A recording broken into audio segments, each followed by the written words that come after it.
I'm Councillor Mary Kouros, representing North Ward. And I'm Councillor Henry Davis from the South Ward, and we're both elected council members of the City of Adelaide. Adelaide City Talks is your window into the City of Adelaide and all the things that make our city great, and that keeps it that way. Now, we don't always agree on everything, And our views are our own. but we don't hold back or skirt around the big issues. Because this is our city, And it's your city. and there's a lot to talk about. So join us for Adelaide City Talks. And welcome to Adelaide City Talks. Today we'll be talking about the council meeting that was held on the 26th of March, 2024, with my wonderful co-host, Mary. How are you? Good. How are you, Henry? Good. I have a present for you, Mary. Oh, do you? I do. I'll get it for you. Don't be too shocked, though. Here you go. Oh, wow. So I is got that you from a- your garden? Yeah, so it's a giant zucchini. Have you ever seen a zucchini that big? I have seen a bigger one. Have you? We have a trophy. But as far as they go, it's up there. No. We have a trophy. We have Yep. annual championships called the Guguts Championships, and the trophy is a really big zucchini. Really? And There you it's go. a really big zucchini. So that's my first attempt at zucchini. So I've got about 8 of these. That is these massive awesome. whoppers. And that is actually mine, because I take that. Yeah, absolutely. Oh, thank you. I don't know what to do with them. I've just got kilos and kilos and kilos of zucchini just from one plant. So Oh, really? There's yeah. so And much you can do they're with all them. that big. Well, yeah. I mean, you can make them pickle them. zoodles apparently, but Yeah. you know, That's excellent. Thank you. That's all right. And I've also got about 100 kilos of tomatoes that I've been turning into sauce. So Oh, really? you know, We did that. We've yeah, already done that. yeah. That's what's fun. mine's ongoing because they're starting to ripen up as we go. So fantastic. yeah, that's my gift for you Good today. on you. So you win the Zucchini Award for making it through last night's council meeting. And what a I think I cracker need it was. more than a zucchini to survive last night's meeting. Zucchini martini, maybe. Now, I was really concerned. And I want to say that what happened last night was, from my perspective, and what I saw going into it and what I knew beforehand. So in my view, so last night we were voting on the committee chair positions. There are 4 committees of council, Yes. and the committee chairs get appointed from the chamber floor. Yes. And they each get paid $7,500 to do not very much at all. They keep saying how much work they actually do. It's actually illegal, really, for them to do any kind of work and tell the administration to do anything. They need to be familiar with the agenda, but it's actually not very difficult. So they get paid about $500 or something a meeting. $600 a meeting Yes. to chair these committees. So it's actually big bickies and a lot of money for not very much. Right? Sometimes it's a 2-hour work, and mainly that's the committees regarding finance. Yep. But the remainder are like 45 minutes, Yeah, maybe 45 an hour. minutes. So they're getting paid $600 for maybe an hour's work Yeah. if they're lucky. Yeah. Now, last night we went through a process of voting these things. Now, I spoke to you, I spoke to Simon, I spoke to Arman, and I said, you know, do you know what's happening with the committee meeting No tonight idea. before we walked in, right? No idea. We had no idea what was happening. Well, no one came to me and said, "Hey, Mary, I'm interested in chairing X amount of this committee or that committee." There was no discussion Yeah.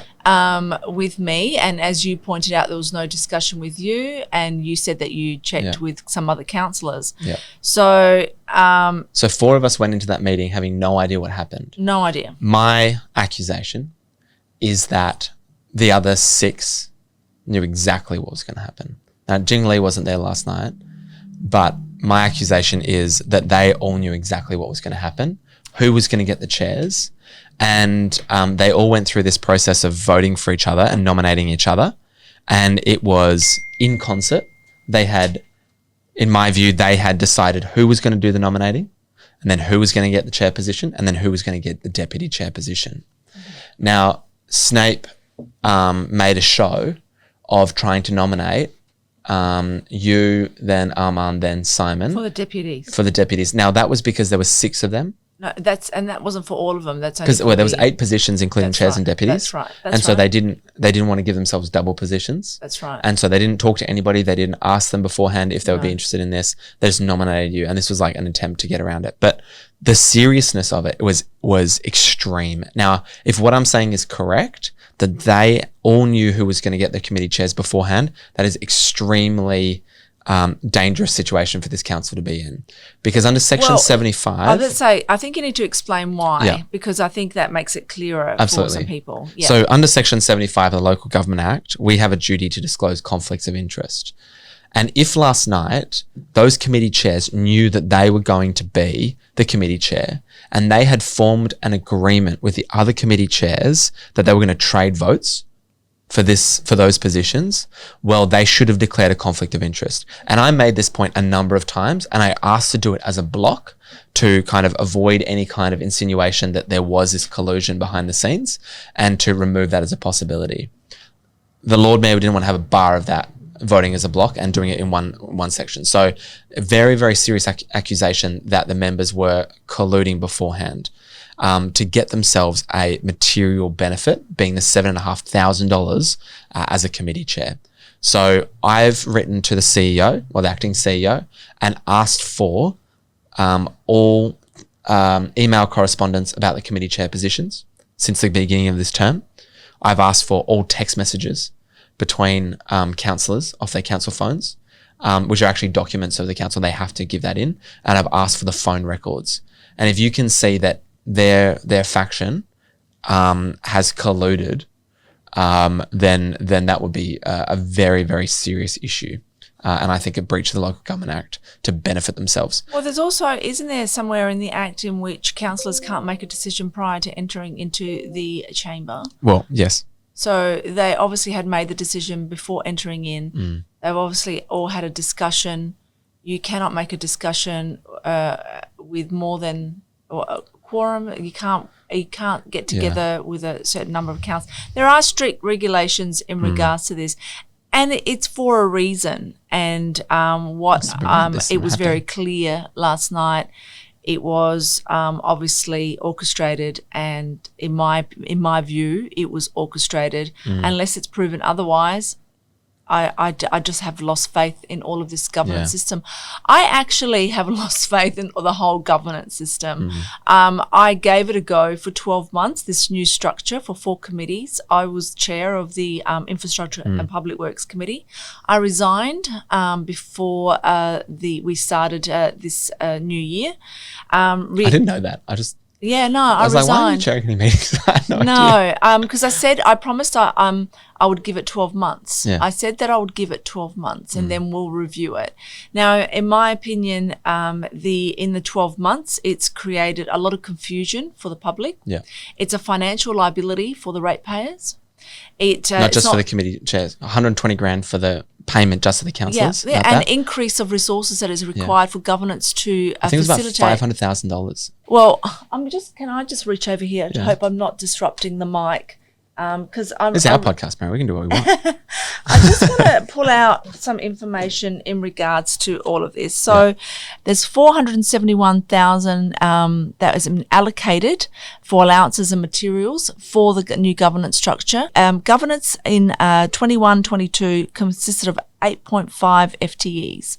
The governance structure in quarter 2 in 23-24 is 11.3 FTEs. Right. The public confusion, financial implications, the administrative constraints, and this is because it's a rigid schedule that had been imposed on the committee structure, restricts the freedom of administration to present reports at their own pace. So, for example, if you've got something that's coming through finance, you have to wait for that finance committee, right, to present. That's when admin have to allocate any recommendations in regards to finance at that committee. Yeah. If it's urgent, we have wait to. an extra 2 weeks. No, 3 weeks.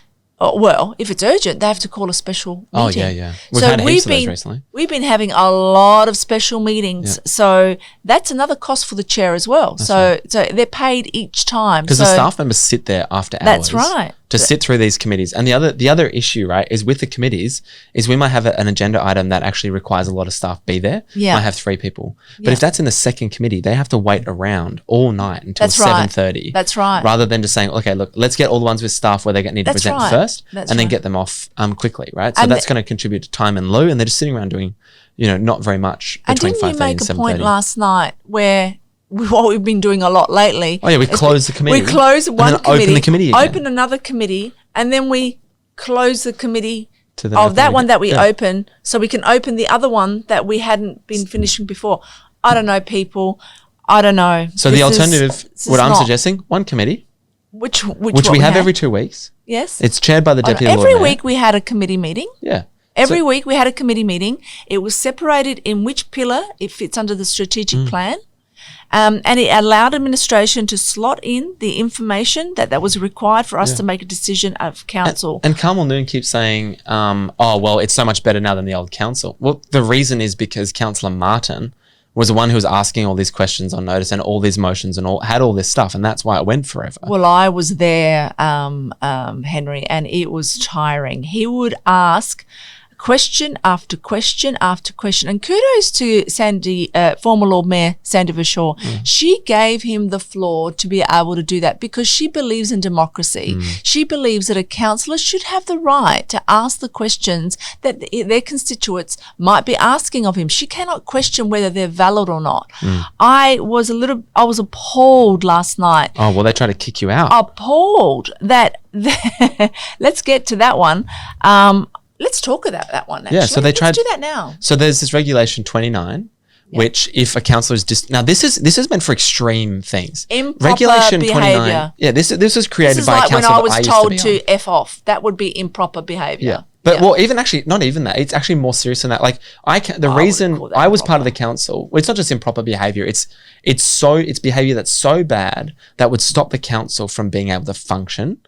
And it completely shuts. Like the reason why this provision has been put in is because of a council I was on in Burnside, because we had elected members there who were not, like, it was really bad. This talking about maladministration. Burnside are the one that created Regulation 29? Yes. So can Regulation 29 be called from the floor? No. But let me give you the background. The reason why that regulation is there is so that the meeting can progress, because we had councillors who were like screaming and stopping the meeting and they wouldn't leave. And they were threatening other councillors. This ended in. Oh, we had a bit of that. Yeah. Well, this ended in like multiple counts of maladministration, 2 ombudsman's reports. One of them had 23 counts of maladministration. There was 7 intervention orders. There was threats of there was all this stuff going on, really bad. That's what it's there for, is extreme behaviour, where a councillor is basically like screaming over the top of the chair and just won't let things going, right? Well, can I just comment on that? This is now being used. If that's the case, then I have no problem of Regulation 29 being exercised by the Lord Mayor. Yeah. I'm having a problem, Henry, where it's being exercised on the floor mainly by Councillor Martin. Yeah. Councillor Martin is calling on the Lord Mayor to exercise Regulation 29. Now, who's running the meeting? It's not up to him to do that. Who's running the meeting? Yeah. Who's running the city? Yeah. Is it Councillor Martin or is it the Lord Mayor? Yeah, and if she doesn't consider there to be like any kind of, it's up to her. But he's trying to say that this is a vote now. It's actually not. He can't force a vote over it. It's actually the Lord Mayor's discretion to run the meeting. And what he's calling it over is points of order. So the first time I got kicked out, like, it's illegal, because I got kicked out because I was calling a point of order saying that you didn't get to speak to your motion. And me calling a point of order saying you didn't get to speak to your motion, that was disturbing things. You got kicked out or tried to get kicked out last night for the same thing, for calling a point of order. Point of order. Right? And actually in Regulation 29, there is an express carve out to say that you are allowed to take issue with what somebody's saying, and you are allowed to call a point of order and interject the meeting and stop the meeting on those 2 circumstances. That's right. So what's going on in council is an absolute farce. It's undemocratic, and they're doing it to shut people down from actually being able to express it. And that's why I called Phil a coward, because he kicked me out so I couldn't have my say and have my view. And I think that's cowardly. And what happened in the last council chamber, like you said, Sandy Verschoor gave him the opportunity to speak and raise the things. He didn't kick him out. He didn't shut him down. They could have said, let's move to the next agenda item. No, and he kept on persisting with his questions, because he'll ask 50 questions in a row. Yeah. And Sandy would try and answer through administration the questions. Administration would try to answer. Sometimes he just went completely off. Yeah. And then she would have to draw the line and say, the question's been answered. If there's anything further you want, you can request administration in writing. I couldn't be more disappointed in the way that this council is going, and in the conduct of the way that the Lord Mayor is now dealing with questions. So you ask a question and she just belittles you. And I think she only really does it to you. She doesn't do it to me. And I'm not sure if it's because you're a woman or because of whatever, but she only does it to you. And she says, oh, well, Mary, she's basically saying, Mary, you're too stupid to understand. because you'll ask a question of the chair. Well, She answers it Can I just go badly. back? Let me just go back. Yeah, sorry. Because there was so much happening last night. There I'm was. sorry, everybody. So in regards to the Regulation 29, okay, so Councillor Martin used Oh, it. yeah. God. So let's just not jump. Sorry. I had to stand up and Explain. just explain my improper behaviour. Well, I didn't have anything to explain. My improper behaviour was not appropriate. Yeah. I was asking a point of order, and I explained that Regulation 29 is being used by Councillor Martin as a intimidation tactic and a bullying tactic, which he was subject to a cultural investigation report in which he has been had in the past claims by administration that they have felt bullied. Now, as a councillor, I have nowhere to go if I feel bullied. Nowhere to go. No. And in that moment, I thought to myself, I am stronger than this. I have been bullied continuously in last term of council, and I'm being bullied again in a passive aggressive way. And this is passive aggressive. And if he continues to do that, there's going to be consequences to his actions because that was inappropriate. Absolutely. What he did. And if he wants to continue intimidating and bullying a woman, he can do that because I'm telling you, it's not going to go down well. No. I've had enough. And they all sided with him, apart from Mark Siebentrip. When you left. Well, his faction sided with him. He's got the numbers now to exert this passive aggressive way of trying to put me in place. So the reason why I didn't get chucked out is because Mark Siebentrip and the Lord Mayor voted against it. Yeah. Now, but she shouldn't have allowed it in the first place. That's she should what have I'm said, sit questioning. down. That's what I'm questioning. Yeah. I should have don't said, mind sit down. Regulation 29 if it's used by the Lord Mayor to control the meeting, but this is being called on by the floor. Now, I am questioning everything about this council at this present moment, and I'm even questioning him being allowed to do this in a council meeting. 100%. Now, going back to what you were talking about, my questions. That was the other thing. Is, like you asking questions. Well, and we'd be asking questions to administration. Yes. And the Lord Mayor would answer them. Yes. She doesn't know what she's talking about. She's not the expert. We're trying to ask different questions. She's asking. You can get a question. Can I give context to this, absolutely. Henry? How did you feel about it? So, Councillor Martin had a motion without notice, which wasn't urgent. Yeah. Now, requesting administration to provide a report on. Please help me with this one. Okay, so he was asking. This is really messed up. It really messed up because what he was trying to say was that he was responding. He's actually really bad at writing motions, and they often just have no idea what he says. He thinks they means and what they actually mean are very different. Yeah. What he wanted to do was respond to a number of concerns from residents about when construction work is happening in North Adelaide, and when exemptions to the normal operating hours are given. What the motion said was, please give us advice on how the council members can in future intervene in exemptions or changes to work orders. Yeah. In future. It has nothing to do with the current complaints. No. This was about in future when you're granting these work orders. He wanted councillors to be able to intervene, which is, in my view, completely illegal. Because we are actually intervening in the decision-making of a council officer in the minutiae and the actual carrying out of council policy. So we can set the policy, council staff follow it out. Council members, and this is what that report was about, was councillors getting involved in the decisions of individual staff members and giving directions through that, and that is not okay. And I don't support that. So thank you for explaining that. Yeah. So he produced this motion that was worded in a really weird way, and I'm trying to understand it. Now, people, it's a motion without notice, which means you've had no time to question or ask questions about it prior to the meeting. Yeah. There's no feedback from the administration in regards to the motion because it's without notice. Everyone seemed to have understood where he was coming from. Well, obviously he's talked about it with his faction, right? So obviously he said he's going to do this. Or they just go along with it. Or they just go along with it. I don't know. But I have to make a decision. I have to vote. Now, the Lord Mayor said to me, well, Mayor, if you don't understand it, just vote against it. I said, no, it doesn't work that way. I don't vote against something because I don't understand it.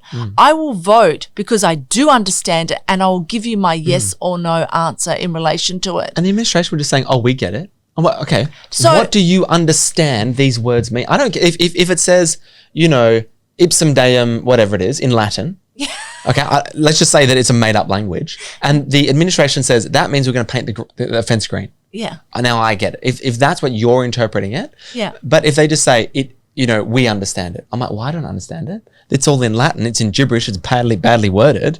And I stood up and said, that this was actually a request for council to get involved in decisions of staff members. And he said, no, that's not what that's about. I'm like, it actually is. That's what it said. That's exactly what it says. And the administration agreed with my interpretation of it, but then said, we understand his intention. But that's not how that works. Things. There's a written word, there's a written motion, and then there's what his intention is. And often those two things don't align. No. And you were asking those questions. I was and the asking mayor was the saying, question. She was belittling you for saying I'm confused. She's like, oh, well, you're always confused, Mary, so just screw you.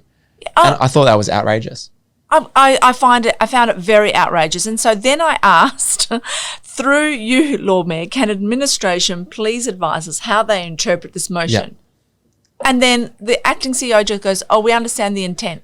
Oh, okay, useless. What is the intent? Because I want to know if you're interpreting it the way you're saying, because you explained it to me, because nobody else was explaining it to me. Yeah. So you explained it just as you have now. Yeah. It seems to me that no one on the floor really understood, because no one spoke to it really. No. Right? According to administration, they don't know regarding Adelaide O'Connell because Councillor Martin won't give them the names of the people that are putting the complaints. Okay. So they don't know. They can't work with. Right. There were 2 complaints for the one on East Terrace, which I was told that they worked with the ratepayers of or the constituents. What you should be doing is transferring through the administration to iron out any issues with the developer. But regards to Adelaide O'Connell, there has been no complaints that have come through council, only through Councillor Martin. You got a very different response. So I got up after you, and I said no, because. What do you mean you understand the intent? That's what those words mean. Yeah. And I said, no, I want to talk to the administration. Yeah. I do not want the Lord Mayor's opinion on what she thinks the administration thinks. Yeah. I want to know what the administration thinks. Yeah. But she's curating all of that, and it's extremely frustrating. I was a little bit frustrated because it was a motion without notice. I'm sorry, and I'm actually not. I shouldn't apologise. No, you shouldn't apologise. I'm an elected member. If I'm going to vote for something, my yes or no answer will be clear, and I'll give you a reason why I'm not voting for it. And I did not vote for it because it was a bunch of words gibbering together for him to have some sort of control over a situation that it sounds like to me that he probably shouldn't have any control of. No, it's a decision of the internal council staff to make those decisions about work permits and functional hours. It's not up to councillors to get involved in the machinations behind the scenes of actually carrying out a policy. If we want to put out a policy that there will be no exemptions given after these work hours, we can do that. Yeah. But we don't then intervene into their thing on specific circumstances. Yeah, I know. It was really weird last night, Henry. I have to say I was really disappointed. Council rates? We didn't have a discussion on council rates. We didn't, but there's definitely a discussion going on in the community. Well, we did have a discussion about something else. Oh, what? I don't know you want to talk about council rates. I don't. Just quickly. But no, okay. 8%. No, 7.4. 7.4%, which is above CPI. Is what they're talking about. Yeah. I think that's outrageous. Well, let's see. It should be in line with CPI. I am going to reserve. LGPI. I'm going to reserve my. I've already asked a lot of questions, right? So I'm still waiting a response before I make any discussion on rates. So but you saw in the paper. 1 billion worth of developments happening in the city of Adelaide. Oh, okay. So that's increased revenue. Why aren't we talking about that? Yeah. All right. So, they only give us information, smoke, scream and mirrors is what I call it. So I've asked the question. I'm waiting for an email response. Revenue? I'm still waiting for what's expected revenue of that, because the city of Adelaide is quite unique. Well, the city of Adelaide has increased revenue naturally by the developments that happen within the city. My project Keystone will be over $300 million worth of build. Well, apparently we've got 1 billion worth. What's the rate on that? That would be massive. So 1 billion. Or is it just the land? 1 billion. So that equates to what in rates, right? Not to that they haven't. It's on the value method. So yes. we're looking at a significant amount of rental income. Yeah. That's going to be a lot of money that we're going to be paying rates in my development. That's right. And so I'm not really sure how that translates through to the they budget. haven't put that in the equation in the budget, have they? Or have they? I don't know. No, they haven't. I haven't seen any information. There should be, yeah. The other one I haven't seen information on is the percentage of rates that are paid by businesses and commercial enterprise. So I've always known it, and because we get updates on it every year, every budget, 75% of the rates of the City of Adelaide come from commercial enterprise and businesses. Right. So rate increases are going to affect those people. And what is those people? We're talking about your retailers, hospitality, small business operators that are going to be hurt, people that employ people. People that are going to be cutting back on their businesses because they've got competing costs that are happening out there at the moment anyway, and then we're going to add more to that. Here's my issue is if this 7.4% rate increase goes ahead in the city, our vacancy rates, and I asked it through the committee, was 20% for commercial, 20% vacancy rates, and we're going to increase our council rates. All that's going to do, I think, is make it harder for businesses to survive in the city and increase our vacancy rate. So we have less people coming into the city, so people are less inclined to do it. And what that means then, because the way that we rate is based on the value of the rental income from a property, the higher the vacancy rates, the lower the council rates organically increase. If we have 100% occupancy in the city, my view economically is that the rental amount that you pay will increase. And we've got key buildings in the city, like 55 Pirie Street, that are completely vacant. North Terrace is vacant. And what are we doing as a council to get this going? There's a white building down there that's been boarded up. There's massive buildings all over the city completely vacant. And I think it looks shabby. I'm really worried, Henry. I'm really worried. But yeah, that's this remains to be seen. We've got more discussions happening in regards to the budget. The draft budget is going to be given to us on the 9th of April. So I guess we're going to have a lot of deep discussions of that. Cap rates. Okay, so CAP stands for Council Assessment Panel. Yes. SCAP stands for State Assessment Panel. Yeah. These panels are responsible for approving development applications within the city. Now, there was a motion last night from Councillor Martin to get a report on increasing the council limit from $10 million to $50 million. Which we've done many times. In the suburbs, it's $3 million. It's $3 million, I believe. So they actually have a much lower thing. Within the council, we have $10 million limit. So that basically means that all kind of larger developments are out. I remember there was quite a lot of discussion in Burnside about an OTR that just popped over $3 million. Okay. So then it came out of the council's hands. Okay. So he wants to go from that limit from $10 million to $50 million, which would mean that council would be then involved in a lot more development applications in the city. Yeah. So the question is that a good or a bad thing? Well, you've got to understand the reason why it was taken away in the first place. It was a good thing, and that has allowed for, the increase of development happening in the city. So, look, I'm all for trying. I'm not. I did vote for it. I did. I thought, if you want to try and see if the government are willing to change their appetite on it, sure. But Councillor Abrahimzadeh was really interesting, wasn't he? Yeah. He virtually said that it's in the paper today, and he's been quoted as saying that he doesn't believe that the government bodies that make the decision to lift this threshold believes that this council is mature enough, or the Adelaide City Council is mature enough to be able to make the decisions to approve developments over $10 million. What do you think? Well, there was this question about independence of the CAP, right, as well. I don't want to question that. But let's just talk about America and the appointments to the Supreme Court. The appointments that Trump would make versus what Biden would make, very different people. And those independent appointments can vary based on the discussions. It's not just the most qualified. And I've seen that kind of play out in other councils. That being said as well, we also appoint a councillor to that committee. So that councillor is also going to have their own agenda. And at the moment, the person on the CAP is Snape. What's his experience? To be on a board like a special board on the council assessment panel. What's his background? Yeah, my understanding is, he was advocating for, in many ways, anti Like he was very much anti the catalyst sites and things like that, and like developments near neighbours. And to me, he comes in with a lot of political baggage, being like a member of the Greens and someone who I think wants to topple Rob at some stage. That's where I see him going. There comes in a lot of political baggage with that, and it is not independent. So what we're talking about is like a massive expansion to the council staff and to the body, like the amount of work that the council is going to do. Now we've got the Lord Mayor saying that we're in a spending crisis, and we don't have the budget for anything. We can't afford to upgrade the streets. Can't do any of this stuff. And then I ask the question: does the cost?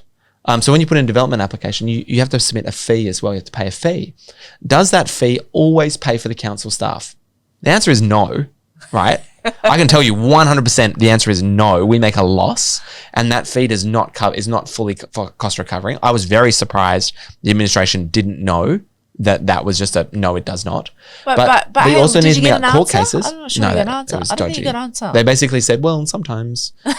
And now we also have court cases. So if you have these things and there's objections to what the CAP says, you then go to court and you can lose. And then even if you win, you don't get full costs back. So what they're proposing is to pick up a whole bunch of extra costs in this budget crisis that currently the state government is dealing with. Why would we want to pick up all this extra money? I mean, for my development application, I put in, lots of money for the fee, but there's 30 people sitting around the table when we go into these pre-lodgement panels.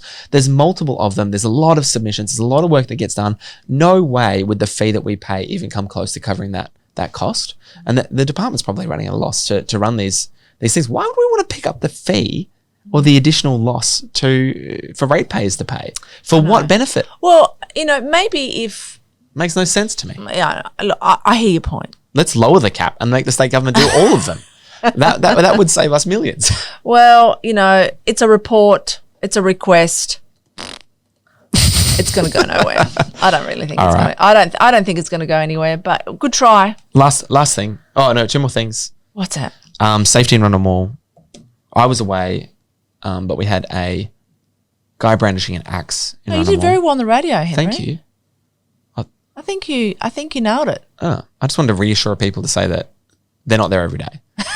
People aren't brandishing axes in Rundle Mall every day. Although our producer does have concerns. We're talking before the show, Grant, and he says that the amount of times that he gets accosted on the street and the amount of times that people are trying to interact with him when that's not consensual and that he doesn't want to do that, he feels that there's a lot of people coming at him all the time, and that definitely seems to be the case. So I do wonder about safety. We saw a massive police presence, and I'm sure that will drop off after this incident. But how we solve this long term, I think we need to actually do have regular routine patrols and make sure that Rundle Mall is safe. It's a premier shopping location in the state, and we can't do much, but the police, the premier, and the council need to work together to make sure this precinct is safe. Yeah, I agree with all of that, and it's a really big piece of work that we need to do with the police, and I hope and I will assume that administration are working closely with SAPOL, and we're working through some of the issues, but we have deep-seated issues within this city, and with that we need to address, and a lot of them are stem back from results of how can I say? I'm trying to be diplomatic. From cutbacks in other areas in state government, which we're feeling on the street. To these types there is customer services, and I'm hoping that we're addressing them. Yeah. Sorry, I'm just laughing because on the radio, it was David was like, "Henry, there are people attacking each other with axes for God's sake on Rundle Mall. What do you have to say about that?" I'm like, hold on, settle down. It doesn't happen every day. No, it doesn't. No, so normally it's the mission, it's chainsaws, other things. Keep it varied. And look, last thing, ended on a positive note. You had a win, Mary, last night. Oh, wasn't that? We can't let go. We can't celebrate the small wins. We don't have. This is your award for getting emotion. Woo! It's not a bottle of champagne, but you can put it in some champagne. Congratulations on getting a single motion over the line, not without a whole bunch of questions and why doesn't it apply here? Why doesn't it apply there? No, not with a whole bunch of amendments. That would amend my motions. Yeah, how dare you get a motion without them having their little... Well, I have to say that I worked really hard crafting this motion because I tried to think of so many angles that they will pick on it about. Do you know it's so sad that you have to write a motion thinking what holes are they going to pick with my motion? But I covered everything, and basically I'm just asking an investigation and a report with administration to speak to our strategic partners in regards to events in the city on ways that we can create economic and cultural impact to other parts of the city. Yeah. So it was a very simple motion. It did have a little bit of backlash from a few people. I'm really started to feel not liked by a couple of members. I think they were trying to find holes in it, three of them. Yeah. But I thank you for everyone that unanimously supported it's so funny it. when they stand up and say, I've got some questions. I'm not sure why I'm voting against this yet. I've just got to ask some questions to figure out why I'm voting against this. I know. Oh, what? That was a good answer. Oh, well, fine. I guess I'll vote for it. I know. Come on. I know. It was a lot of that, wasn't it? Come on. So childish. I feel like I was high school all over again. It's a difficult council. But I like, didn't have this on. She's like a headmistress, isn't she? Like the Lord Mayor is like a headmistress. And I asked her if I could speak to a motion. She clocked me straight. I put my hand up because normally what you do is you want to speak to something, right? Yeah. Put my hand up and said, I'd like to speak to it. She looked straight at me. And then just completely forgets about me, goes on to Phil Martin. And I was like, hold on, I put my hand up and you stared at me and you looked at me and she just like, she said, oh, Henry, I often find myself staring at you. And some flattery, I'm very easy to just manipulate. You give me a bit of flattery and whatever, it's not a big deal, it's fine. Go on, Lord Mary, and tell me more. So I said, I'm very stareable. I'll sit down. Okay. You see what a little compliment can do to me. Sweep me off my feet, Sophia. Words of affirmation is definitely my love language. Well, if there you're we listening, are. Lord Mayor. That's the 26th of March, 2024's meeting. I'm sure we have a lot more to discuss with the budget later on, but yeah. Oh, and one last thing. Dunstan by-election. It's getting closer. Only 400 votes now. Very exciting. It's closing the gap. Maybe Liberals will win. Maybe not. I think you're just going to have to accept that that's not going to happen. Yeah, I know. Thank you. All right. Goodbye. Bye.